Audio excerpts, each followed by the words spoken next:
ਅਸੀਂ ਕਮਾਉਂਦੇ ਹਾਂ ਜੀ 6 ਮਹੀਨਿਆਂ ਬਾਅਦ ਕੋਈ ਲੋੜ ਪੈ ਜਾਏ ਨਾ। ਠੀਕ ਹੈ। ਕੋਈ 35-40 ਹਜ਼ਾਰ ਦੀ ਵੇਚ ਲੈਂਦੇ ਹੋਏ ਕੋਈ ਜਿਹਨਾਂ ਨੂੰ ਕੋਈ ਹੋਏ ਬਿਮਾਰੀ ਤੇ ਫਿਰ ਅਸੀਂ ਲੈ ਕੇ ਜਾਈਏ ਕਿਸੇ ਪਾਸੇ ਨੂੰ। ਠੀਕ ਹੋ ਸਾਡੇ ਜਾਨਵਰ ਹੀ ਠੀਕ ਰਹਿੰਦੇ ਨੇ ਤੇ ਅਸੀਂ ਟੈਂਟ ਹੁਣ ਕਢਾਈ ਜਾਣਾ ਦੀ ਵੀ ਅੱਗੋਂ ਗਰਮੀਆਂ ਵਿੱਚ ਇਹਨਾਂ ਨੂੰ ਗਰਮੀ। अस्सलाम वालेकुम। ਵਾਲੇਕੁਮ ਸਲਾਮ। सर की हाल चाल ने? ठीक है जी, तुम सुनाओ। ना की जी अपना? मोहम्मद शाहिद। शाहिद साहब कितनी देर तू ये कारोबार पे करते हो? हो ना कोई 10-15 साल। माशाल्लाह 10-15 साल का तजुर्बा तुहाडा की कहंदा है? किस तरह का काम है? ठीक है। किन्ना का ठीक है? दरम्याना जी, ठीक है, नहीं बहुता चंगा तो नहीं बहुता माड़ा। सर अपना जरा तजर्बा साढ़े नाल शेयर कर छड़ो कि बकरियां रखना कैसा है, भेडू रखना कैसा है। तुसीं असीं देखने तुहाडे फार्म दे विच बकरियां भी है ने ते भेडू भी है ने।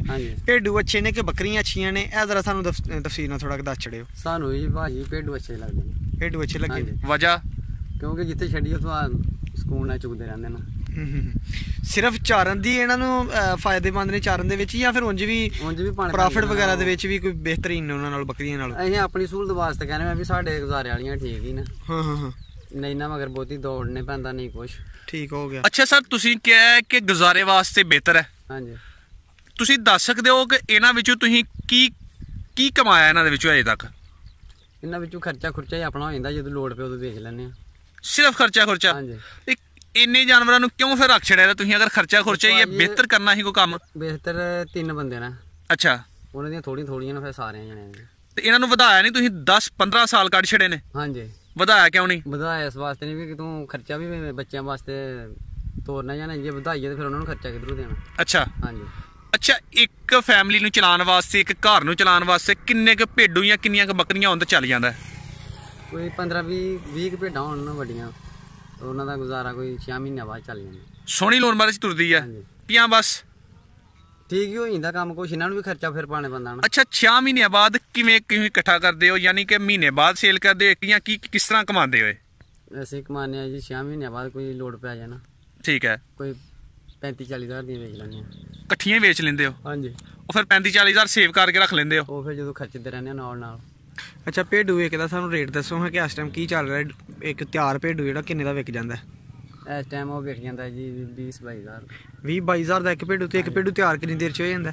ਇਹ ਭਾਜੀ ਸਾਲ ਵਿੱਚ ਹੋ ਜਾਂਦਾ। ਸਾਲ ਵਿੱਚ ਫੁੱਲ ਤਿਆਰ ਹੋ ਜਾਂਦਾ?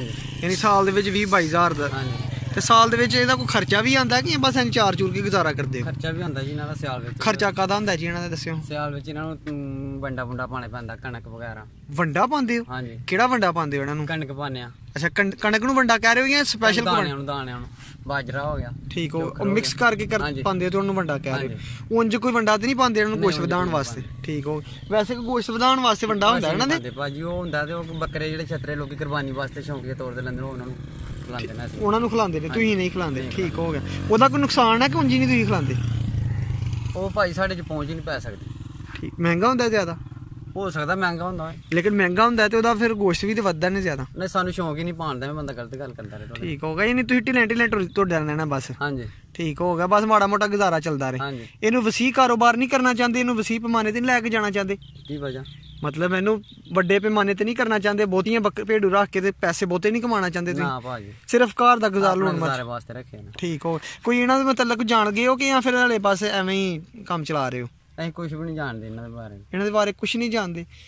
15 ਸਾਲਾਂ ਦੇ ਵਿੱਚ ਤੁਹਾਨੂੰ ਭੇਡੂ ਦਾ ਪਤਾ ਹੀ ਨਹੀਂ ਲੱਗਾ ਕਿ ਕੀ ਜਿਹੜਾ ਨਾ ਇਹਦੇ ਵਿੱਚ ਬਿਮਾਰੀਆਂ ਨੇ ਜਾਂ ਕੀ ਇਹਦੀਆਂ ਖੂਬੀਆਂ ਨੇ, ਕੀ ਇਹਦੀਆਂ ਖਾਮੀਆਂ ਨੇ? ਬਿਮਾਰੀਆਂ ਦੇ ਬਾਰੇ ਚ ਪੁੱਛੇ ਕਿਤੇ? ਭਾਜੀ ਨੈਲਜ਼ਨ ਬੁਲਾਉਂਦੇ ਇਹਨਾਂ ਨੂੰ ਪਲੱਸ। ਬਸ? ਹਾਂਜੀ। ਨੈਲਜ਼ਨ ਨੇ ਸਾਰੇ ਇਲਾਜ ਕਰ ਸੁੱਟਦੇ? ਹੋਏ ਕੋਈ ਜਿਹਨਾਂ ਨੂੰ ਕੋਈ ਹੋਏ ਬਿਮਾਰੀ ਤੇ ਫਿਰ ਤੇ ਅਸੀਂ ਲੈ ਕੇ ਜਾਈਏ ਕਿਸੇ ਪਾਸੇ ਨੂੰ। ਠੀਕ ਹੋ। ਸਾਡੇ ਜਾਨਵਰ ਹੀ ਠੀਕ ਰਹਿੰਦੇ ਨੇ ਤੇ ਅਸੀਂ ਕਿਸੇ ਕੋਲ ਕੀ ਲੈਣ? ਠੀਕ ਹੋ ਗਿਆ। ਯਾਨੀ ਟੱਟੀਆਂ ਲੱਗੀਆਂ ਫਿਰ ਵੀ ਨਿਲਜ਼ੈਨ, ਜੇ ਅਗਰ ਨਜ਼ਲਾ ਜ਼ੁਕਾਮ ਹੋਇਆ ਫਿਰ ਵੀ ਨਿਲਜ਼ੈਨ? ਗੋਲੀ ਕੋਈ ਹੁੰਦੀ ਹੈ ਕਿ ਛੋਟੀ ਜੀ? ਨਿਲਜ਼ੈਨ ਦਾ ਇੱਕ ਮਕਸਦ ਦੱਸ ਛੜੋ ਕਿ ਕੀ ਮਕਸਦ ਦਾ? ਕਿਰਮਾਂ ਵਾਸਤੇ ਜਾਂ ਮਿੱਟੀ ਖਾਏ ਜਾਨਵਰ ਤੋਂ ਉਹਦੇ ਵਾਸਤੇ। ਕਿਰਮ ਕੀੜਿਆਂ ਨੂੰ ਆਂਦੇ? ਹਾਂਜੀ। ਕੀੜੇ ਕਿੰਨੇ ਕੇ ਪੈ ਜਾਂਦੇ? ਕਿਸ ਵਜ੍ਹਾ ਤੋਂ ਪੈਂਦੇ ਨੇ ਕੀੜੇ? ਮਿੱਟੀ ਖਾਂਦੇ ਨੇ ਉਹਦੀ ਵਜ੍ਹਾ ਤੋਂ। ਮਿੱਟੀ ਖਾਂਦੇ ਨੇ? ਉਂਝ ਮਿੱਟੀ ਖਾਂਦੇ ਨੇ ਜਾਨਵਰ ਆਦਤ ਤਾਂ ਨਹੀਂ, ਜਾਂ ਫਿਰ ਘਾਹ ਦੇ ਵਿੱਚ ਜਿਹੜੀ ਆ ਜਾਂਦੀ ਉਹਦੀ ਵਜ੍ਹਾ ਨਾਲ? ਬਾਈ ਨਾ ਜੋ ਕੋਈ ਨੁਕਸ ਹੋਣ ਲੱਗ ਪੈਣਾ ਤਾਂ ਫਿਰ ਉਹ ਕੰਧਾਂ ਝੜਦੇ ਨੇ ਉਹਦੀ ਵਜ੍ਹਾ ਵਾਸਤੇ। ਠੀਕ ਹੋ ਗਿਆ। ਸਰ ਇਹ ਦੱਸਿਓ ਕਿ ਤੁਹਾਡੇ ਜਾਨਵਰ ਅਸੀਂ ਦੇਖਣੇ ਪਿਆ ਬੜੇ ਹੀ ਮਾੜੇ ਨੇ। ਮਾੜੇ ਨੇ? ਹਾਂਜੀ। ਇਹ ਭਾਜੀ ਅਸੀਂ ਖੋਲਨੇ ਇਹਨਾਂ ਨੂੰ ਬੇ ਟਾਈਮੇ ਹੁਣ ਖੋਲ ਕੇ ਲਿਆਂਦੀ ਨਾ ਜੇ। ਅੱਛਾ। ਤੇ ਉਸ ਤੋਂ ਬਾਅਦ 5 ਵਜੇ ਫਿਰ ਲੈ ਜਾਣੀਆਂ। ਤੇ ਇਹਨਾਂ ਦੀ ਢਿੰਡ ਕਢਾਈ ਦੀ ਇਹਦਾ ਵੀ ਕੋਈ ਮਕਸਦ ਆ ਇਹ ਕਿ ਬਸ ਜੀ ਸ਼ੌਕੀ ਕੜਾਹ ਦੀ? ਢਿੰਡ ਹੁਣ ਕਢਾਈ ਇਹਨਾਂ ਦੀ ਵੀ ਅੱਗੋਂ ਗਰਮੀਆਂ ਵਿੱਚ ਇਹਨਾਂ ਨੂੰ ਗਰਮੀ ਨਹੀਂ ਲੱਗੇ। ਠੀਕ ਹੋ ਗਿਆ। ਉਹ ਨਹਾਲਦੇ ਨੂਲਦੇ ਵੀ ਹੈ ਹੁਣ? ਨਹਾਲਣੇ ਵੀ ਹੈ। ਠੀਕ ਹੋ ਗਿਆ। ਅੱਛਾ ਸਾਨੂੰ ਇੱਕ ਆਖਰ ਤੇ ਦੱਸ ਛੜੋ ਕਿ ਅਗਰ ਬੰਦਾ 50 ਭੇਡੂ ਪਾਲ ਲੈਂਦਾ ਹਾਂਜੀ ਸਾਲ ਦਾ ਕਿੰਨਾ ਕੁ ਕਮਾ ਸਕਦਾ? 50 ਭੇਡੂ ਹਾਂਜੀ ਉਹ ਭਾਜੀ 10,000 ਦਾ ਲਏ ਤੇ ਉਹ ਤੁਸੀਂ ਆਪਣੇ ਹਿਸਾਬ ਲਾ ਲਓ ਵੀ ਹੁਣ ਸਾਲ ਬਾਅਦ ਕਿੰਨੇ ਦਾ ਹੋ ਜਾਂਦਾ? ਹੁਣ 10 ਦਾ ਲਏ ਨਾ ਤੇ ਕੁਰਬਾਨੀਆਂ ਤੇ ਉਹ 20-22 ਦਾ ਹੋ ਜਾਂਦਾ 20-22 ਦਾ ਯਾਨੀ ਇੱਕ ਯਾਨੀ ਭੇਡੂ ਕਿ ਇਸ ਤੋਂ ਬਾਅਦ 10,000 ਦਾ ਲੈ ਲੈ ਵੱਡੀ ਤੋਂ ਬਾਅਦ ਫੌਰੀ ਠੀਕ ਹੋ ਗਿਆ ਉਸ ਤੋਂ ਬਾਅਦ 20-22 ਦਾ ਹੋ ਜਾਂਦਾ ਠੀਕ ਹੋ ਗਿਆ ਯਾਨੀ 50 ਭੇਡੂਆਂ ਦਾ ਦਿਹਾੜੀ ਦਾ ਖਰਚਾ ਦੱਸ ਸਕਦੇ ਹੋ ਤੁਸੀਂ ਕਿੰਨਾ ਕੁ ਹੁੰਦਾ? ਉਹ ਖਰਚਾ ਜਿੰਨਾ ਮਰਜ਼ੀ ਕੋਈ ਕਰ ਲਿਆ ਉਹਨਾਂ ਨੂੰ ਐਸੀ ਕੋਈ ਖਰਚਾ ਨਹੀਂ ਉਹਨਾਂ ਦਾ ਸਿਰਫ ਆਪਣੇ ਚਾਰ ਨਹੀਂ ਨਾ ਠੀਕ ਹੋ ਗਿਆ ਯਾਨੀ ਅਗਰ 50 ਭੇਡੂ ਰੱਖ ਲੈਂਦਾ ਤੇ ਬੰਦਾ ਸਾਲ ਦਾ ਕੋਈ 5-7 ਲੱਖ ਕਮਾ ਹੀ ਲੈਂਦਾ ਹਾਂਜੀ ਠੀਕ ਹੋ ਗਿਆ ਬੜੀ ਮਿਹਰਬਾਨੀ ਜਨਾਬ ਸ਼ੁਕਰੀਆ